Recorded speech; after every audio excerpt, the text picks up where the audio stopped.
예, 여기는 경북 영주시 풍깁 수천리 희방사의 대웅보전의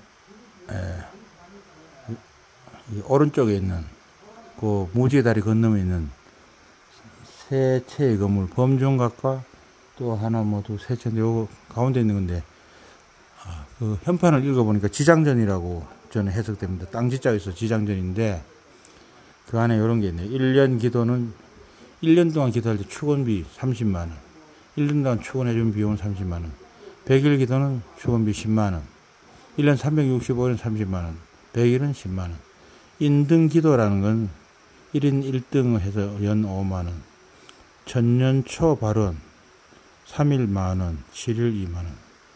정가가 있네요. 네. 이런 식으로 해서 절에 이거든요. 수입을 잡으면 절에 비용 쓰겠죠. 정부 예산 지원 안 되면 이런 걸 이용해서 뭘 해야 되죠? 사찰 건물 물 새고 하면 보수해야 되고, 사찰에도 스님들도 또 밥을 먹어야 되니까 공양을 해야 되니까 쌀도 사야 되고 과일도 사야 되고 여러 가지 하고, 또 여기 일하는 분들 급여도 줘야 되죠. 종교의 세계라서 무료는 아니고, 저도 알아보니까 근로기준법, 또 근로계약 관계로 기본적으로 해석한다 그래요. 근데 어떤 주지 스님과 다른 스님 관계가 고용주와 직원, 사장과 직원 관계인 경우도 있지만 아닌 동업자 관계 이런 경우도 있기 때문에 조금 판례에 따라 달라진다 하지만, 기본적으로 여기도 사람 사는 세계고 일하면 월급 줘야 되고 그런 관념은 똑같은 것 같습니다. 그리고 여기도 이게 하나의 상품이라 할 수 있죠. 서비스. 예, 물건이 아닌 서비스죠. 축원, 1년 동안 기도 축원하는 비용 서비스는 30만원, 100일 기도해주는 서비스 축원비는 10만원, 1년 동안 기도를 해주면 30만원, 100일 동안 기도하면 10만원. 이름 불러주는 거죠. 인등 기도는 한 등에 연 5만원, 천년초는 초가 양초하고 알겠죠. 초를 켜놓고 발언하면 3일 하는데 만원, 2만, 7일은 2만원 이렇게 해서 거의 정가를 정해놨는데, 다른 절도 비슷할 거라 생각됩니다. 물론 아주 유서 깊은 절은 조금 더 비쌀 수도 있겠지만 비슷하지 않을까 싶습니다. 근데 등이 5만원 하면서 다른 데 가면 등이 10만원인데 이거 싼가? 반값인가? 영전사 10만원이었는데 이건 5만원이네. 반값입니다. 여기 이용해도 좋겠네요. 여기 또 아까 본 신중당 그렇고, 여기는 산신이랄까? 예. 저는 이 산신 이런 분들이 존재가 좀 그런데, 이게 우리나라의 고유의 신앙, 환희 나눔 당군한 삼성 신앙과 관련된 게 아닌가 생각하는데, 확실한 근거는 없고, 동자들이 모시고 있고, 소나무 밑에죠. 소나무하고 이거 학이 나오는데, 소나무 학도 거북이 있네. 소나무 학 거북은, 소나무 학과 거북은 장수를 상징해요. 장수, 그죠? 오랫동안 산다. 무병장수, 불로장생, 맞아. 그런 개념인데. 사슴도 있네. 사슴인데, 사슴 밑에 보면은, 저기 버섯인데, 저런 거 영지버섯이에요. 이것도 항암식품, 영지버섯, 사슴뿔 녹용, 참. 소나무, 대나무, 두루미, 학이라죠. 그 다음에 요거는 이제 정체불명 꽃이 것들 제가 볼 때 모란이라고, 목단이라고 하죠, 모란. 부귀를 상징하죠. 거북, 오래 사는 거고. 거북이도 그냥 일반 우리 아는 거북이 있고, 요상한 거북이 있네요. 아주 상징으로 가득합니다. 근데 이쪽에 보면은 동자가 있는데, 이 좌우에 모시는 동자를 자세히 보면, 이 동자는 뭐죠? 큰 복숭아를 2개 들고 있어요. 낙사하면 안 돼요. 설명상. 큰 복숭아 2개를 바구니나 그릇에 받쳐서 복숭아 드세요 이러고 있고, 이쪽에는 통자라별 꼬마 같은데, 또 뭐 여쪽은 뒤에 책을 갖고 있네, 이 책. 이분이 쓴 책이든지 이분이 읽는 책인가 보네.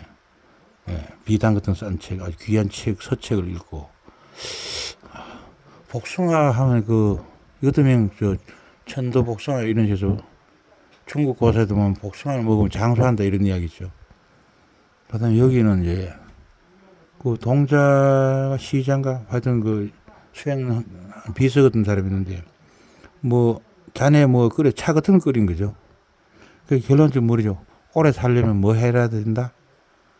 이 책을 읽고 도들 좀 닦고, 그 다음에 복숭아 같은 거 먹고, 과일, 녹용, 영지, 녹차, 홍차, 제멋대로 해서 이런 거 먹고 살면 그나마 오래 산다는 뜻이 아닌가. 제멋대로 해석입니다. 진짜 이걸 진짜로 믿으면 큰일 나요. 학술적으로 나중에 좀 고정해야 되고, 저는 그냥 그런 책 안에서 제멋대로 해석하는 겁니다. 여기는 불상이네요. 부처님 앉아 계시고, 이 좌우에는 보살이 하죠. 머리에 화관을 쓰고 해서. 이 보살의 복장도 10가지 복장에서 설명이 다 있더라고요. 이거 멋대로 하는 게 아니고, 머리에 모자 있고, 가슴에 옥을 누리고, 팔찌를 하고, 자료를 봤는데 10가지 명칭인데, 그거 외울 수는 없는데, 하여튼 그런 부처님과 좌우에 모시는 보살, 협시보살이에요. 좌협시, 우협시. 예. 좌동운, 우원석, 그런 윤석열, 좌동운, 우원석. 좀 정치하기 하기 뭐는데, 하여튼 그런 개념이래요. 훌륭한 분이 있어도 자기가 모든 걸 할 수는 없고, 자기를 도와줄 보좌관들이 필요하죠. 왼쪽 보좌관, 오른쪽 보좌관. 그 보좌관 밑에 7급, 9급 공무원들 쭉. 저는 하여튼 이런 제멋대로 해석의 맛을 드렸습니다. 여기 계신 분이 지장보살로 저는 알고 있습니다. 지장보살. 지장보살 좌우에 연꽃이 있네요. 물론 저는 조화로 생각됩니다만. 연꽃이라, 불교에서 연꽃 상징은 여러 가지 있는데, 할 때 깨달음이란 것, 또는 청정법신이란, 그죠. 연꽃이 깨끗하잖아요. 더러운 물 속에 시궁창 같은 연못에 사는데, 꽃대가 올라오면 그 꽃은 향기롭고 아주 아름답죠. 그러니까 더러운 세속에서 물들지 않고, 청정하게 아름다움을 유지하는, 진선미를 유지하는 그런 분들이 보살이죠. 아이고, 돈이 떨어졌습니다. 돈 다 내고 놓고라 아니, 대웅보전에서 10,000원 보시하고요. 지향전도 10,000원 보셨는데, 이게 지금 10,000몇천 원 남았는데, 떨어진 게 무슨 뜻이고, 이것도 다 내놓고 가란 뜻 같은데, 참, 대단하십니다. 지장보살님이 생각보다 돈을 좋아하시네요. 제멋대로예요. 그래, 진짜 이걸 믿지 마시고, 그냥 우연히 떨어졌다 생각하고 저도 이 돈 가져가겠습니다. 아니, 저래 다 내면 난 뭘 먹고 사나, 이런 개념으로. 여기, 아까 없다더니만 있네요. 이 뭐죠? 읽어보겠습니다. 금빛에 신라조사, 본사 창주, 본사 창건주라 해야지, 창주. 둔선사지영.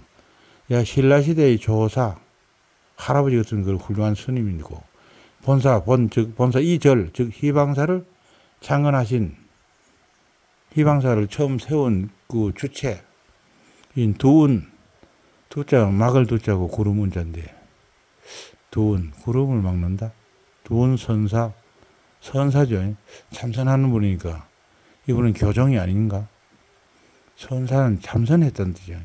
책을 많이 읽어서 물리를 터득해서 깨달음을 얻는다기보다도 참선이라는 걸 통해서 일단 첫째 정신을 막히고, 비슷한데, 하나 논리적으로 이제 이해해서 깨달음을 얻는 건 교종이라면, 참선은 논리적 이해라기보다도, 진실을 우리 알려고 할 때, 진실을 아는데 장애물이 있어요. 그게 뭐냐면, 자기 고집, 자기 어설픈 논리, 이런 거 가지고, 그 진실은 이건데도, 아니야, 내가 알고 있는 이거야. 세우면은 그 진실이 머리에 들어가지도 않아요.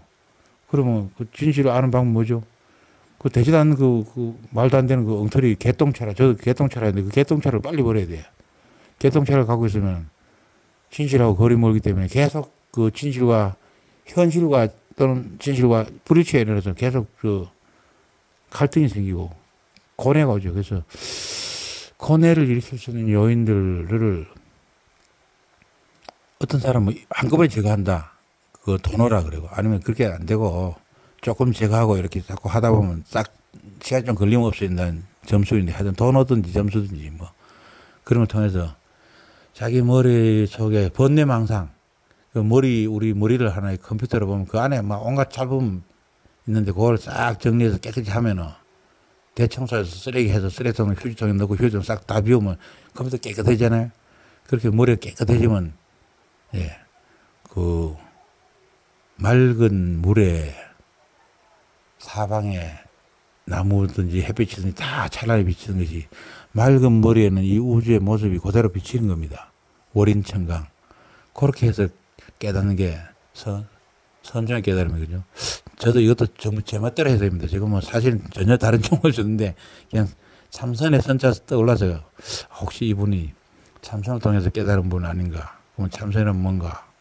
그 불교 논리를 연구해서 깨닫는 게 아니고 깨달음을 방해하는 요인, 머릿속에 잡음 같은 걸 싹 제거하면 머리가 맑아지면 마치 깨끗한 거울처럼 깨끗한 거울에 모든 것이 있는 그대로 비치잖아요.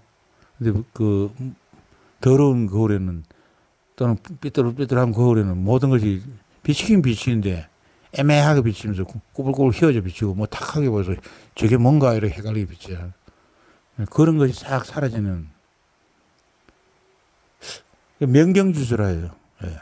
밝은 거울 같은 물, 그 고요한 물을 보면은 밝은 거울 같고 거기 보면은 나무에서 떨어지는 하나의 이파리까지 다 비치고 그냥 위에 있는 단풍잎 하나하나가 밑에 물에 다 비치잖아요. 아래 위가 대조되는 그런 우리 풍경을 상상하시면 되는데 그런 식으로 정신이 맑아지면 삼라만상에 있는 모습이 그대로 보인다는 거죠. 자기가 왜곡 안 하고 뭐 억지로 알 필요도 없어요. 그래서 고요한 물이 그 나무를 비치려고 애쓰는 게 아니잖아요. 고요하면 그냥 비쳐요. 그런 식으로 이제 깨닫는 게 참선이라고 저는 또 제멋대로 해석입니다. 하여튼 뭐 참고하시고 실제로는 책 같은 거 뭐 했어요. 제가 볼 때 참선이라 해서 그냥 그렇게 자기 마음 맑아져서 알았다. 이게 아니래요. 왜냐면 자기 마음이 맑아졌다. 그래서 내가 뭘 알았다고 이렇게 하는데 이게 착각일 수도 있어. 그래서 책을 좀 봐야 돼. 옛날에 깨달은 사람 정말 이런 식으로 깨달은 걸 보고 아이고 내가 깨달았다 생각하는데 착각이었군 이런 걸 알았기 때문에 저는 선종과 교종 다시 말해서 이 불경 같은 논리를 읽고 공부하는 것하고 자기 머릿속에 잡음을 제거하면서 머리를 이렇게 명정지수를 맑게 하는 밝은 거울처럼 만드는 거고 별개라 생각하지 않습니다. 둘이 병행해야 된다는 거예요. 참선을 해야 깨달음을 얻을 수 있다는 것도 책에 써 있잖아요. 그 책을 읽어야 되니까 그건 교정적 성격이 있는 거고 또 그러면 교정 책만 읽으면 깨닫냐 그것도 다 거짓말이잖아요. 책을 읽으면 뭐예요? 글자는 글자고 나는 난데 글자를 보고 읽고 이게 이렇게 되나 하고 뭐 다리를 꼬고 앉아있어 보든지 아니면 자기 욕심을 줄이는 걸 하든지 근심 걱정을 줄이는 노력을 해서 어느 날 마음이 맑아지면 깨닫게 되잖아요. 그래서 저는 선종과 교종은 따로 노는 게 아니고 한 세트로 서로 상호보완 관계라 생각합니다. 근데 이제 둘 중에 어느 것이 강하나 자기 깨달음에 큰 영향을 줬냐 뭐 그에 따라서 교종 선종 나눌 수 있겠지만 제가 깨달은 거 갖고 사이비 체험을 해봤는데 저는 경전을 읽고 외우다가 정신이 맑아지는 저 예전에 이야기했잖아요. 강바닥 시냇물 바닥에 모래알도 다 보이고 그 안에 이제 총사리가 막 돌아다니는 거 보이는데 그런 맑은 물처럼 자기 정신이 맑아져요. 경전을 읽는 건 교종이고 그래 하다 보면 마음이 맑아지는 건 선종과 비슷하잖아요. 저는 그래서 선교가 양립한다. 양립은 따로 싸운다는 게 아니고 선교가 서로 보완 관계다. 그 책을 불경을 잘 읽어서 잘 이해하면 정신을 맑게 해서 한 소식 하는데 도움이 되고 또 반대로 정신이 먼저 맑아지면 또 불경을 보면 그 내용이 잘 이해되잖아요. 그래서 저는 선과 교, 경전을 읽고 해석하는 것과 자기 실제 자기 머릿속에 정신을 맑게 하는 거. 그 맑게 하려면 기본적으로 뭐죠? 자기 고집을 좀 없애고 탐욕을 없애고 두려움을 없애야 돼. 그럼 번뇌 망상이 있으면 뭐 두렵고 그래요. 근데 뭐 삶과 죽음이란 것이 일편분이 생멸하는 거다 이렇게 생각한다든가 아니면 뭐 영혼은 뭐 거지만 영원한데 우리 몸이란 거는 우리 음식 먹어서 사실 만들어지는 거잖아요. 예. 음식 먹은 게 만들어지니까 또 이제 음식을 못 먹게 되면 이거 다 버려야 돼 없어져. 그러면 몸이 다 분해져 없어지면 그럼 아무것도 없나? 그건 아니죠. 이 몸을 만들어 입었던 그 존재가 있잖아요. 그걸 영혼이라고 부르잖아요. 뭐 아트만이라고 하는데 하여튼 그런 존재가 있는 거니까. 그래서 영혼이 육신이라는 옷을 입었다가 벗는다. 근데 이 옷이랑은 이제 늘어났다 줄어들었다는 판성이 있어. 참, 저는 참, 이게 좀 불경이나 이런 걸 해설 지멋대로 하는 성향이 있는데 하여튼, 뭐 그렇게 이해하면 좀 이해하기 쉽잖아요. 이 옷은 옷인데 판성, 늘어나. 예, 나이가 먹으면 점점 커지고, 커졌다가도 조금 늙으면 약간 쪼그라들지만 그래도 많이 줄어들지는 않고. 뭐 한 조각 구름이 생겼다 없어진다. 그러나 그 바탕자리 하늘은 푸르다. 이렇게 표현하거나 또는 영혼 그 자체는 에너지체인데 사점체이기도 생각의 덩어리인데 모든 경험의 집착체이기도 하죠. 근데 그건 자기한테 필요한 어떤 물질을 입어야 돼. 그래야 만질 수가 있잖아. 영혼이 그냥 에너지만 휙휙 돌아다니면 뭐 만질 수 없어. 만지고 싶으면 몸 딱 나타낸 소리 만지면 돼. 만지고 싶으면 이렇게. 영혼 자체는 그냥 에너지가 통과해버려. 전파 통과지. 그게 안 되고, 몸을 입으면 통과 안 되고, 이렇게 만질 수 있어. 그래, 이렇게 만져보려면, 몸을 입어야 되죠. 뭐, 저는 그래서, 이것도 지멋대로 해야 되는 이상입니다. 시장 전에 와서 뭐, 여러 가지를 생각해 봤습니다. 신중단, 그 복숭아를 들고 있고, 산신처럼, 우리 전통 종교에서 말하는 산신, 또는 산신이 되었다는 단군이 떠오르는 연상되는 그런 분들, 지장보살, 이 저를 창건했던 두은대사, 두은선사라고 하네. 643년 선조한테 그때 선조에 들어왔나? 좀 더 나중에 들어간 걸 아는데 하여튼 뭐 두은선사라고 합니다. 예, 아이고 지장전에 들어와서 돈 만 원 내놓고 뭐 온갖 떠드는데 죄송하게 떨어졌는데 제가 아무리 막대만 인가라도 그래도 인사는 드리고 가겠습니다. 돈만 냈다고 되는 건 아닌 것 같아서 인사는 드리도록 하겠습니다. 영상이 너무 긴데 18분. 예, 이상 국가재건국민회의 설립 제안자 그리고 설립준비원 중에 한 명인 조창웅, 사실 뭐 풍기 은민이기도 합니다. 알려드렸습니다. 그래서 지금까지 해설 중에 상당한 오류가 있을 것으로 생각되니까 너무 심각하게 듣지 마시고, 그냥 가볍게 드시고, 저의 이야기를 기초로 해서 좀 제대로 공부해서 큰 깨달음을 이루시기 바랍니다. 성불하십시오.